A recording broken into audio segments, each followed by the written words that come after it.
Hello everyone, Paprika here, back with another replay review. My daughter just went to sleep, so I'm gonna not be the most expressive.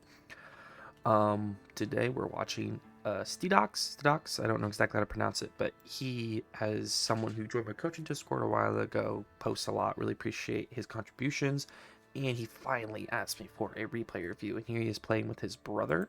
I wish my brother would play. I wish my brothers would play AOE 4 with me. They only play shooters. Um, but anyway, they're playing against English and Jean, and their thing is that they feel like they struggle to close out games against people of a similar skill level, which is a very common issue. Closing out a game is tough. So we're gonna look at this game. He names that he doesn't play English very often, so he messes up the build order. So we're not going to focus too heavily on the build order. I assume he can look that up and fix that himself. We want to look at the gameplay and the follow through. Now, the first thing before we even get into the game is, and I don't really see you do this very much. I checked your game history very much, but for anyone else watching, I highly suggest do not play the same civ in a team game. The point of a team game is you want civs that balance each other out. So your opponent playing English and John balance each other out. You have a longbow civ, you have knight civ, work very well together, and both can be feudal aggressive. You can also do civs that protect one another. You know what I mean? So like one civ booms, one civ defends. But both of you doing English just means your opponent will counter you the same way. Now, like one of you could mass men at arms, the other one mass longbows. You guys could both mass longbows and just go crazy with it. But generally, you don't want to run the same civ, if possible. Once again, like at your level, and for most levels, you could still make it work. It's just kind of making it harder. Is all. But let's go ahead and jump in. 30-minute game. We're probably going to focus a lot on like the first 15 to 20 because a lot of times the reason games go 30 minutes is because you made a mistake. Now, if you and your both play really well and you guys are just countering each other really well, then yes, games can go late. But in general, yeah. What's one we look for? Wow, you're running real far for sheep. I guess since you did the 2 farm opening, you're buying yourself some time here, so that's fine. I'm going to focus you a little bit more than your brother, but I'll try to catch what he's doing as well. So you guys are doing the same opening. He's long distance gold mining, which is not good. Not good, not good. You don't want to do that. This is such a waste of time. This is such a... You're so slow doing this. He needs to make sure he builds a mining camp. I don't know if he usually does that or he just missed it that time. No, no, no, no, no. So you should go back and check the corners right now, mostly because you want to know what resources you have to go back on, and your opponent wouldn't be aging up at this point. So there's a sheep back here, another sheep right here. So that's 2 sheep you could grab. And you know about all these wood lines as well as steer pack in this berries. So this is your time to check the resources around you, so you know what you're playing with, basically what you can go to, and then go check your opponent. You should be at his base right when he hits feudal. Would be the goal. Scouting, scouting, scouting. You're gonna be a king, so he's got... Okay, that's so interesting, this idea that you're gonna do the king, he's gonna do the archers. You legitimately should maybe just go pure horseman then. You do pure horseman, he goes pure archer. Once again, I don't think you guys are gonna run this comp a lot, right? But if someone and their friend are looking to run dual English, gotta be careful you have English DC. And I like that you immediately make another scout. Like, it's important to know what your opponent's doing. It's worth the villager loss, just as it is. Now, first, noticing that he's already on hunt is huge. If you guys are going to be aggressive, you're definitely going to try to be aggressive towards the JD player, because if you get them off gold, if you get them off food, that's a huge bonus, and they'll slow down their night production, and you guys can just overwhelm whatever the English player puts out. But if fighting together is going to be really important here. If you're both fighting feudal, especially because in this map you're so close to each other, it kind of... Some maps are set up to almost play like you're doing 2 1v1s at the same time. Oh no, don't lose his 2. And you knew where he was too. That's can't be losing our scout. So let's see your opening here. So the first thing I'm noticing is our villager splits. Why do we have 6 on gold? So it seems like to me you're trying to rush castle here.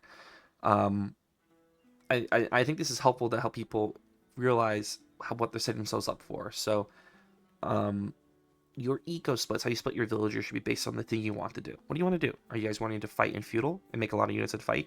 Then you split your villagers, do that. Do you want to rush castle? Then you split your villagers, do that.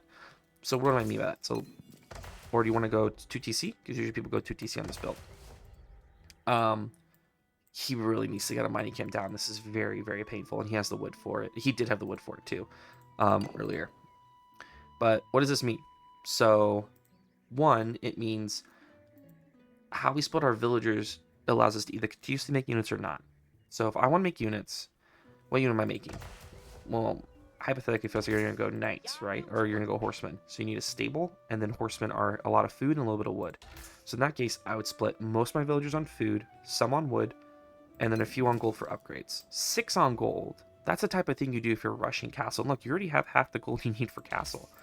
2 or 3 on gold is all you need to continuously get upgrades, which you'd want. You'd want to get a mill down and get wheelbarrow. You'd want to get a lumber mill down and get broadaxe upgrade. You want to get a blacksmith down and get your military upgrade. So if you're fighting feudal, you don't, unless you're a civ that makes gold units like knights or men-at-arms, you only want 2 to 3 on gold.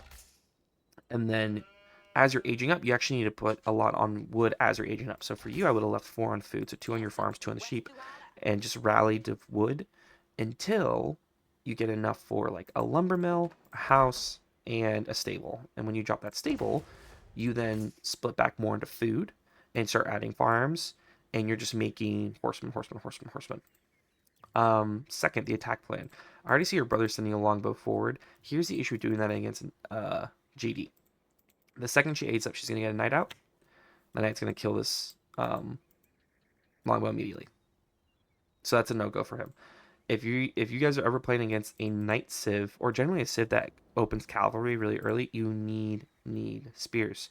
Which is why you going horsemen against the knight civ is pretty rough. If you guys are playing against a civ that also, if you're playing against civs that didn't have knights, then you want to go horsemen. But it feels like you're forced to do spearmen because you want to be able to cover your brother who's going longbow. So you don't, it's the thought process, who's my opponent, what can I do? My opponent's a knight civ, I can't rush pure longbow, I need spears. Or else I am going to, or else I'm gonna just die. I knew it. So he thought he built the mining camp. My guess is he queued this incorrectly. My guess is that he queued onto gold and then dropped mining camp. So what his villagers are doing, they're gonna mine this gold, and when it's done, then they'll build the mining camp. So he needs to be watching how he clicks, and I hope he catches that soon, because he's lost gold basically with that style of gathering.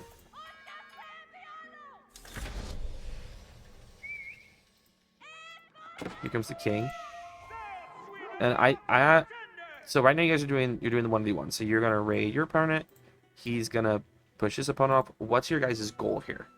If you're like, we didn't really have a goal, that's gonna be the biggest explanation for why you lose a game. If you guys don't have a game plan going in, even one you're like, I don't know if this is gonna work, but you need to have something you're trying. So if your goal is, man, we want a feudal push, then you guys need to pick a person to fight together. So it'd have been nice if you had sent your knight over to him, because your knight's faster, and then you just send horsemen or spearmen whenever you're going to him, to whoever he's fighting. But right now, I'm not too sure you guys have a plan. That's what shows me in your resources. And also, English is a hard civ to raid, because their TC is so strong and everything's under TC really early on. They don't need to leave for food. It's much easier to raid the French player. Not only that, you know he's on hunt. You know he's like trying, his villagers are out and about. So this is really easy for you to raid. Like, your brother should have called out that he's on hunts. You could have circled back and just checked the next one. And that's the thing. If you're looking for where to raid, always just check hunts around your opponent. In the Fog of War, if you're someone who's watched all my videos, you know this. But I always like to make sure, I don't want to assume knowledge. If the Fog of War, you will see if a boar dies, you will see if deer fall in the Fog of War, which gives you a hint if they're on that resource. Look how much gold you have. Okay, now you flip this again. So we're doing a very late 2TC. So once again, you're saying I messed up the build order. I'm going to assume that if you run this again, you know what to do. But for those of you who don't, you want to get a second TC up as soon as possible. The strength of this build is that you get free pressure. You get this free king that can pressure your opponent, keep them in their base, but you rush the TC. Usually, the English player is getting stone as the age up is happening. That's how fast they're able to do it. So they can get stone, go right on wood, get the wood, and then they drop the TC on the gold to get a safe castle. It's usually the move. Then you drop your white tower on your farms, and bada bing, bada boom, you have an unraidable eco. And this is, you see what's happened to your brother? This is exactly what I predicted. Knights come out, his longbows can't defend, which tells me that he didn't ask himself, is this the right move against this opponent? He really needs spears. which we look at his eco. Is his eco set up to play the style he wants? It is. He has 3 on gold for upgrades. He needs to get his upgrades. He needs horticulture. He needs wheelbarrow. And he needs double broadaxe. He got the wrong. Double broadaxe is very important. Anytime, basically the thought process, anytime you have more than 10 villagers on a resource, get the upgrade for it. And then the same thing for, you always want wheelbarrow. It's very, very, very good, especially for a farming civ where your villagers have to walk back and forth, or if you go on like hunt, wheelbarrow's so good.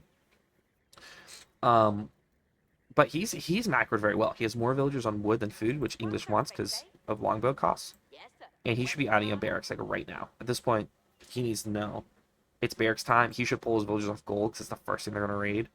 He should basically speed drop a barracks and then have spears standing in his wood line. Then once he has enough spears, he can push back out. You going 2TC is now dangerous because if the purple player decides to go check you, you have nothing defending your TC. And you're noticing how hard it is to raid an English player when he was on D right here.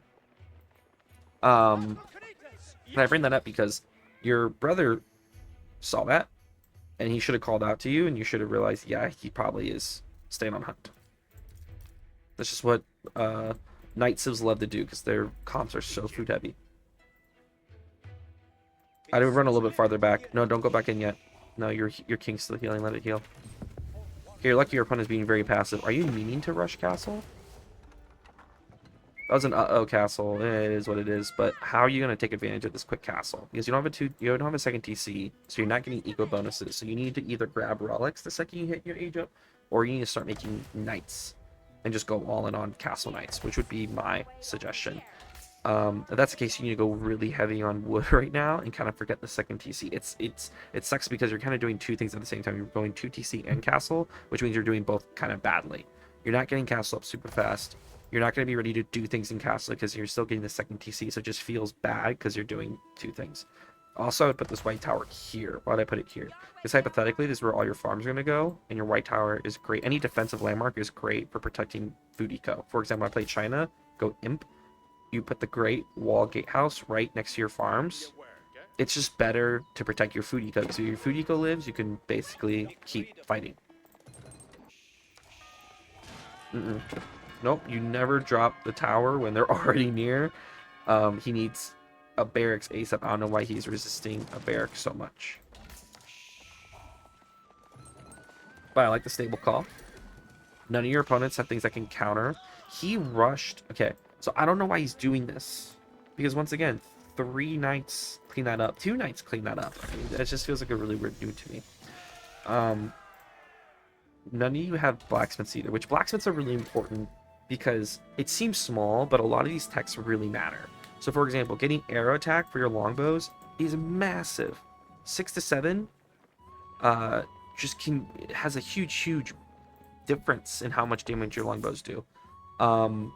Getting arrow defense makes it so your knights can sit under TC so much longer. Like, it seems small, these +1s, but they have actually massive impacts when we're talking about raiding, when we're talking about taking fights. It can often be the thing that swing a fight. Okay, now you know he's on 2 TC. So now you know he's not going to castle for a minute. So you guys have this advantage here where you're a castle and neither of your other opponents are yet. I don't think Pink's going castle yet. No. So, but you basically have to go crazy on the knights. This is an awful TC placement. He should have placed it on the deer right here. Or he should have placed it here, deer on the rest of the deer and the gold and the wood. That would have been nice. Let's see. And also, you see him watching you, so you just pop out the knight and go immediately. Nice. I'll drop a second stable. Yes. Hell yeah. Hell yeah. I like that you're placing the farms near the white tower, but look, you have to place the farms forward now, which sucks. It's better if it was all back here, and your stables were like right here. Found the farming eco, nice, but then get cleaned up. And here's the thing, you keep doing these little raids, and they're just massing. More knights. There we go. I would allow you dropping a blacksmith. In this case, since you hit castle first, I would have actually dropped a monastery next. Because getting these relics is your best way to catch up a little bit on 2 TC like that. Until you can eventually drop your own second TC later. But relics are more important now because you hit castle first and this is your chance to grab them. You need to raid right now for these. So you're still waiting on more knights, you gotta go now. So like the power of hitting castle first is you have this window where your units are better and you have to take advantage of that. So yes, he has a lot of longbows, but you can still run in and poke a villager. You can come in and poke these and run away. And with your king, they heal, right? That's the power of the king. So you could go in, get a hit on them, run out, and let your king heal them. That's how you like. You want to make your playstyle fit the thing you went with. You went for Babia King, so you have the healing. Use it. You got to raid, raid, raid.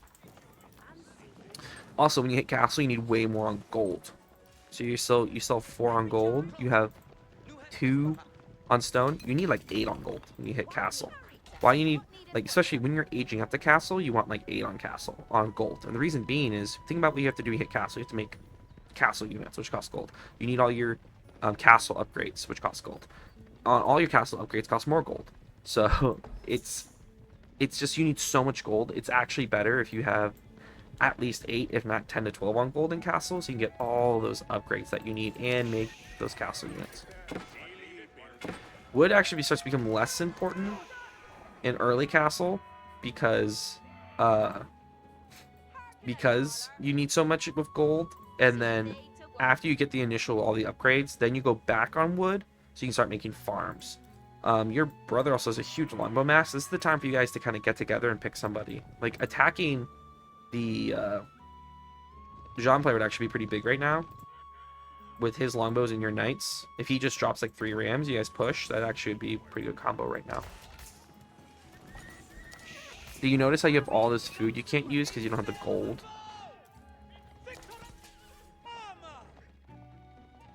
Okay, I'm going to watch a little bit from your perspective. I'm curious about what you're trying to do here. I haven't looked at your brother's... Actually, I haven't looked at your brother's research as well. You see, he has the same issue. He's very low on gold, but he's still feudal. And once again, his eco makes sense for what he's trying to do. He has 25 villagers. Oh my god, what happened? Did he lose a lot of villagers? I think he went idle for a while. So a big thing for your brother is he's got to make villagers. He's got to make villagers because his eco is in a really bad spot right now. Now, if he lost villagers because of the raid, that's also bad. But he is so far behind the villagers, and it is hampering his eco.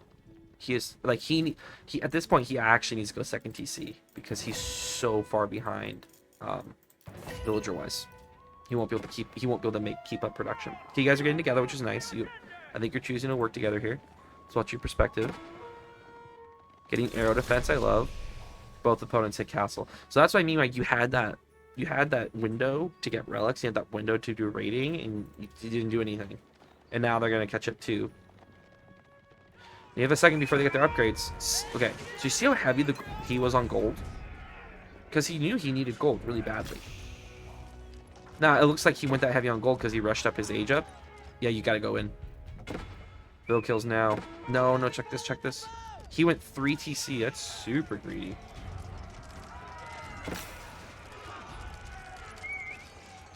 He just got the longbow upgrade.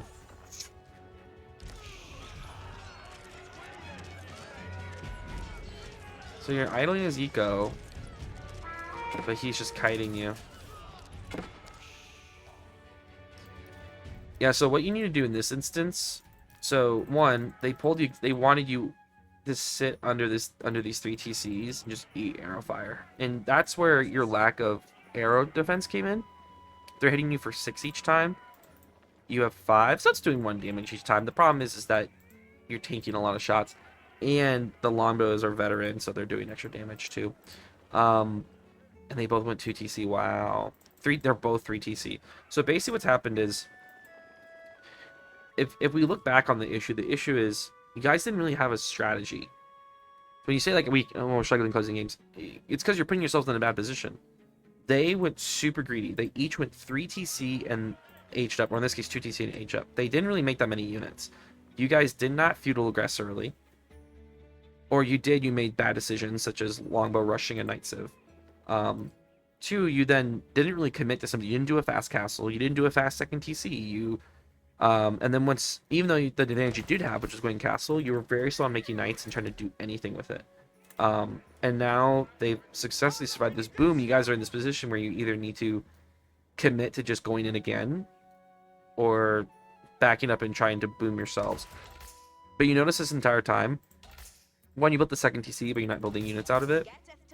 Also, I would have put the second TC right here on this wood, protecting this wood line. We could put it here, which gives you wood line, wood line. I put, say, gives you, I'm saying in defense, like wood line, berries, and deer, which is nice. This just doesn't, it's just in the middle of nowhere. You generally don't want to do that with your TCs.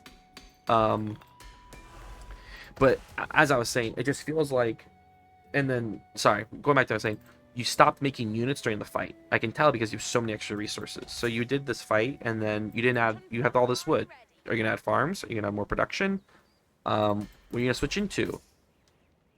And you obviously weren't making units, and you might have struggled to because, once again, your gold is really holding you back. So let's see how you guys adjust to this, because this was a struggle. If I'm you, I wall up. And I get ram, I get mangonels. And I go men-at-arms. You men-at-arm mangonel. And your brother goes pure ranged. He needs to do long. He needs to get to castle right now. Problem is he's struggling to go to castle because he is so low eco. So he's stuck in feudal. And this is where things are really going to fall apart, you guys, because your brother stays in feudal. His army's going to become less and less effective. And he has to commit to more units because you guys die. You guys lost all your military, so he has to make units. He doesn't have to, though. As English, he can actually rush castle, drop a white tower, and, like, live.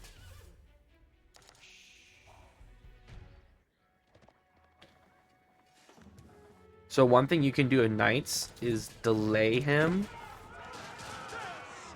So that was good. Run away. You need to raid. So in raiding, we'll do a couple things. Raiding will force him to chase, and will force him to follow. The nice thing we have with French right now is that on 3TC, he's massively food hungry. He's barely even making vills. He doesn't have enough food to actually make units. He's just making vills. So you need to keep raiding. And one thing you can do is, he is pure longbow right now, right? So one, you could come back in and fight this. I think you win this. It's 16 longbows, 9 knights. I think you win that.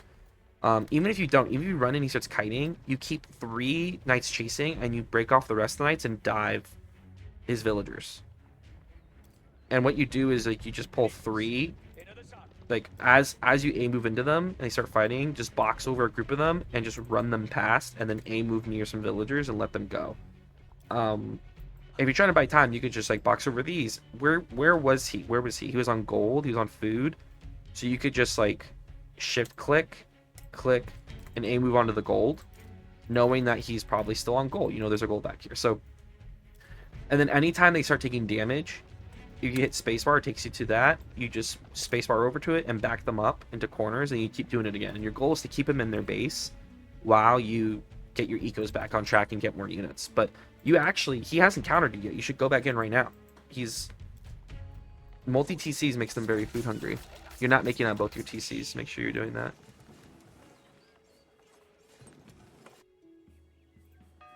You're just being too passive now. You took a bad engagement, now you're scared. But here's the thing you did that was really good. You kept making units. Like, you just kept making knights, and now you have this really good spot where you have a lot of knights. He never adjusted. He just made longbows. And how do you know that? Well, when you ran in, he shot you with longbows. If I see just longbows, I go, oh, I just attack that, right? Also, if I ever see 3TC like this, I know that he doesn't have units. It's super, super food hungry. He has to get up farms and everything before he can start making units. Look, he's struggling to keep food. But this was, I'm guessing you're balanced. Yeah, you're setting your farms yourself, but, like, this was a window. How is this a window? When your opponent just ages up and they've got multiple TCs, that's your moment to do damage. These are just pure longbows.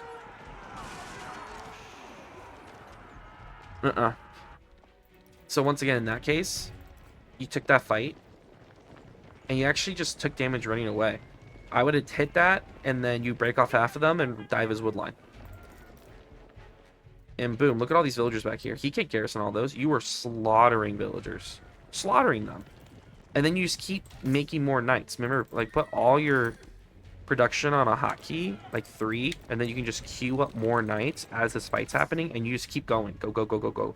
And I think you break through, honestly. Please get wheelbarrow and horticulture. and then the second one as well. But you go, like, you got to go on this. You can't let him sit here pure longbow while you have all knights. Same thing with purple. Purple, you need to do eco damage on him. Knights over here, hitting this, just slaughter this.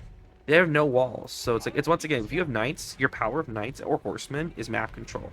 So just take small groups of them, and I like to just shift click against the walls down, and then I guess a resource, probably gold, a move. Like that, he needs gold.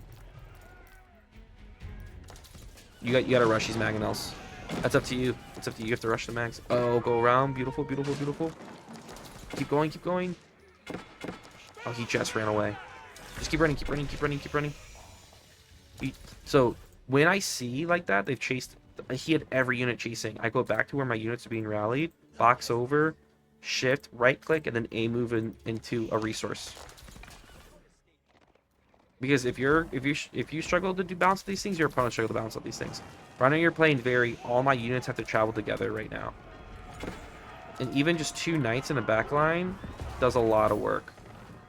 Now we're going up. Now we're going, uh-oh, Imperial, because I don't think you meant to go Imperial. You're putting, oh, it's a wind guard. Okay.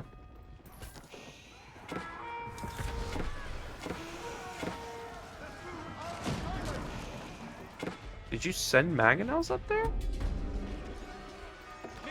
But now you're going up against French knights, which are just better than your knights, unfortunately. Your brother just hit an age up, but he's just getting trebbed to death. And he desperately needs TC. That's probably where it's gonna fall apart here. So, my thoughts. 1, pick a strategy and really commit to it. And you have to go for it. And that will help guide all the rest of your decision making, where to put your vills, what to do with your units, things like that. 2, make sure if you see them go greedy and you're deciding to punish, you cut off resources, you raid vills, and you keep the pressure. Don't, if you take a little bit of damage, don't be like, I have to run away. Like, stick with it. And make sure you guys are always making villagers, because that really hurt your brother. And then ask yourself, what are my opponents? What can they do? How should I change or modify my strategy based on those opponents? And you might not be great at it at first, but just keep asking yourself that and figuring it out as it goes. Or just ask in my Discord. And use the power of your units. So for example, when English goes men at arms, longbows, crossbows, they know that's a power comp in the sense that it is very tanky and just grinds people down. So they wall off and then force the issue by pushing in one spot to make their opponent fight them. They drop towers, they push in, they mimic, you have to fight me here. But if you go pure cavalry, your power is, I can be all over the map. I can put 2 knights over here. I can put 3 knights over here. And just dive and kill villagers. And you'll lose knights at first, but you'll get better at balancing those little attacks as the more you do it. But just you have to use the power of your unit that you're using. And then fight together. You guys fought together in the middle a few times, but by the time you guys actually start fighting together, it was a little bit late. But I hope that was helpful to you. If you're interested in coaching, well, you know how to find me or my Discord. If anyone else is watching, please feel free to check the description below and join my coaching Discord and learn AOE 4 with me and my community. Take care. Good luck in your games, man.